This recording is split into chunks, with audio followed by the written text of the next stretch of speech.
ang pagdami ng mga nagkakatigdas sa bansa. Kabilang dyan ang 3 batang namatay sa San Lazaro Hospital. Mapipigilan daw sana ito kung nabakunahan lang ang mga biktima. Pero ayon sa DOH o Department of Health, bumagsak ang bilang ng mga nagpapabakuna kasunod ng kontrobersya tungkol sa Dengvaxia. Live mula sa Quezon City, may report si Chino Gaston. Chino.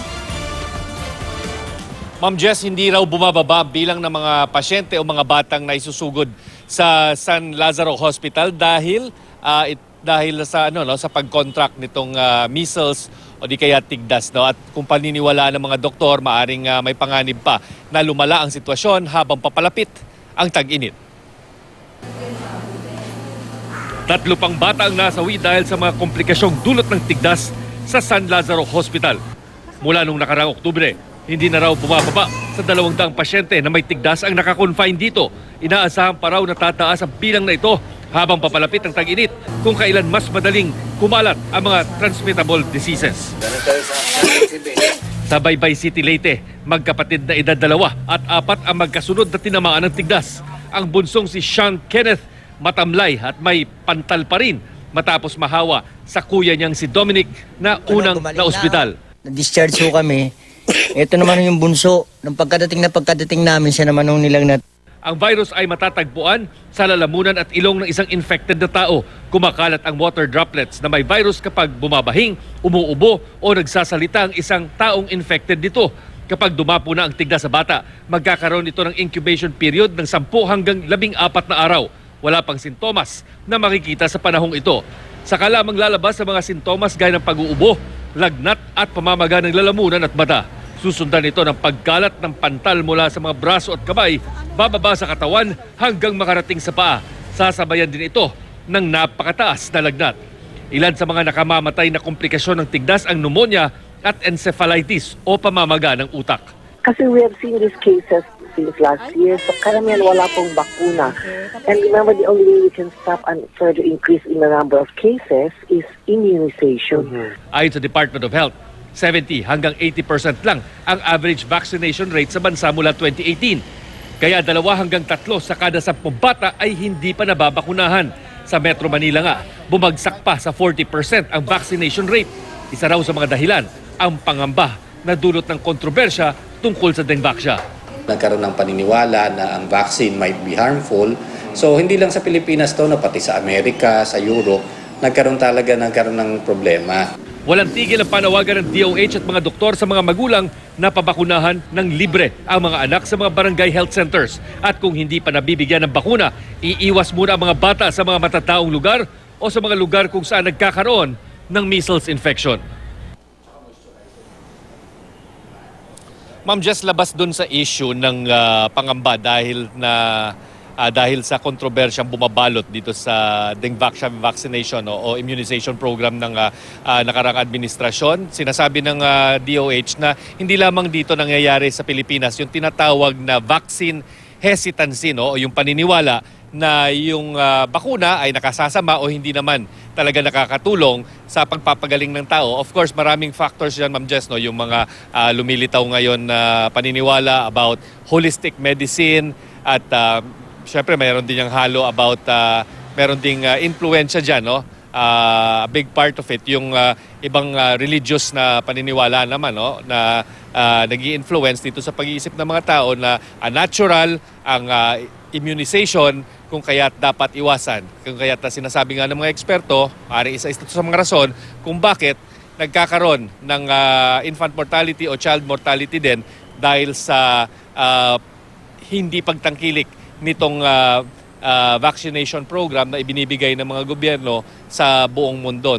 Sa pag-aaral nga ng WHO, every year, merong 1.5 million na mga namamatay na bata na sana'y pwedeng masagip kung nagpa-immunize lang ang kanilang mga magulang o pumayag ang kanilang mga magulang na i-immunize sila. Ma'am Jess. O yun nga, pero Chino, setback talaga ito, no? Parang in one stroke, biglang ang daming mga magulang ang natakot sa bakuna para sa kanilang mga anak. And the DOH has been sounding off the alarm for quite some time now, no? Kasi matagal nang eradicated itong measles, napakadaling gamutin nito. Vaccination lang. Kaso ayaw magpabakuna ng mga magulang mismo kasi sa trauma nga sa Dengvaxia. Paano yun? Parang napaka-senseless. May mga batang namamatay sa napakadaling agapan sanang sakit katulad ng tigdas.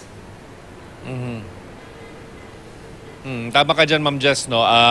Ang ginagawa ngayon ng Department of Health ay hinihikayat at muling sinusubukan na ibalik yung tiwala ng mga magulang at ng sambayanan, no, patungkol sa immunization program ng gobyerno, na aminado naman talaga sila medyo naapektuhan dahil sa kontrobersya na bumabalot sa Dengvaxia. Of course, a lot of misinformation coming out, and meron tayong mga government agencies na still insist for lack of evidence na yung Dengvaxia daw ay yun talaga, no, nakakamatay o nakakaapekto sa mga batang nabigyan nito. So while dinidebate pa, no, kung whether sino ba talaga ang tama, ang hinahawakan ngayon ng Department of Health ay itong resulta ng kanilang pag-aaral at yung panel of experts na kanilang kinuha noon, no, para pag-aralan itong Dengvaxia, na sinasabing wala pang evidence sa ngayon. And we also would want to point out, Ma'am Jess, no, na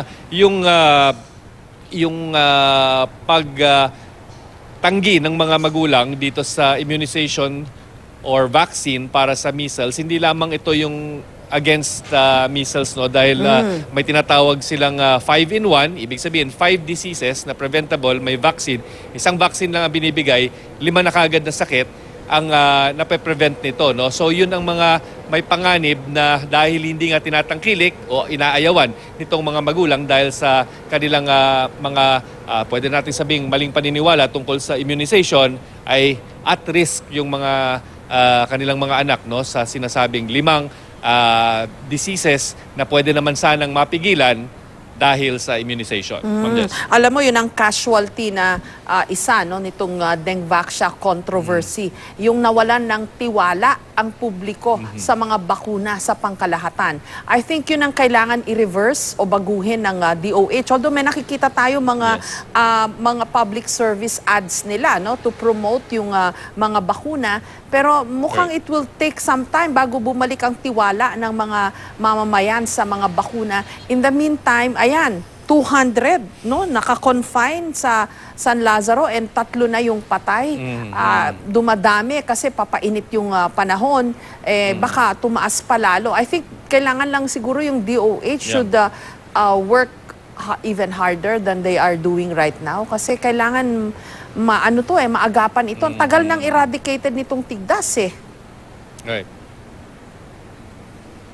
At not to mention na yung danger din pagdating naman sa tag-ulan, yung danger naman ng dengue mismo, no, na mapipigilan sana daw nung Dengvaxia, ay maaring lumabas na naman, no? So magkakaroon na naman or projected na marami na namang magkakasakit sa dengue, lalong-lalo na itong age group na apektado din siyempre nung measles at yung mga ibang mga communicable or transmittable diseases na pwede nga sanang mapigilan through the 5-in-1 vaccination program. In the meantime, Chino, no, anong maipapayo ng DOH pagka yung kanilang mga anak na hindi nabakunahan, nagpapakita ng sari-saring mga simptomas? Ano bang mga simptomas ulit itong ng tigdas? Pakiulit nga natin sa mga manunood natin. Anong pwede nilang gawin? May first aid ba yan o dapat dalhin na agad sa ospital? Yes.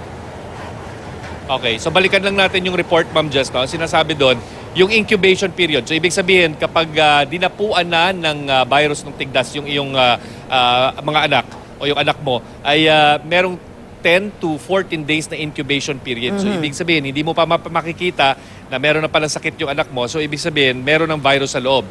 Pagkatapos lamang ng 10 to 14 days, mo makikita at magpapakita ng ubo, katamtamang lagnat, At minsan daw yung pagluluha o pamamaga ng mata, yun yung makikita mong mga symptoms ng unang stage nitong measles na masusundan, lalabas yung mga rashes at doon mo na makikita yung medyo mataas na lagnat na sasapit dito sa inyong mga anak. So by that time, medyo advanced na yung stage. So pag unang kita pa lang or may suspicion pa lang na merong sakit na tigdas ang inyong mga anak, huwag nang hintayin daw yung lalabas pa yung mga rashes o magpapakita pa ng malalang symptoms bago isugod sa hospital. So may mere suspicion pa lang, pa-check up na sa mga health center at doon na mismo magbibigay ng payo kung dapat bang dalhin na sa hospital ang inyong mga anak. At syempre kung wala pang vaccination, ilayo daw sa mga matataong lugar, lalong-lalo na sa mga lugar na napalitaan yung nagkaroon ng tigdas. Okay, ang Ma'am Jess. transmission yata nito, Chino, ay through the air, no? Airborne to or through droplets din. At naalala Airborne. ko nung araw, yung mga matatanda, no? Pagka may tigdas ka, pakakainin ka ng itlog para daw lumabas lahat. O kaya papahiran ka ng sibuyas na inihaw. Yung mga ganun, wala na dapat yun. No? Pag nakitaan nyo na po ng rashes yung inyong mga anak, dalhin na agad sa health center o sa ospital o sa doktor. Tama ka dyan, Ma'am Jess. May mga dating mga paniniwala na syempre modern age na ngayon at merong advance na yung ating kaalaman tungkol dito. Ang sinasabi ng doktor at dapat nating pakinggan kapag nag-exhibit na ng symptoms, ilayo na yung bata, isugod sa ospital at kung may tao namang o mga bata, mga kalaro sila na maaaring nagkatigdas o suspicion nyo, nagkakasakit dahil sa tigdas, ilayo na dahil very contagious yung disease. At sinasabi nga, isang bahing, isang ubo at kahit mismong pagsasalita mo, pag airborne nga, pag na-contaminate yung air, pumunta malapit sa iyo, check na, magkakaroon ka. Parang 90% yata, Ma'am Jess, pag na-expose ka malapit sa isang tao at mahina ang resistance mo sa tigdas, check 90% of the time ay makokontract mo yung disease na yon. Maraming salamat sa iyo, Chino Gaston.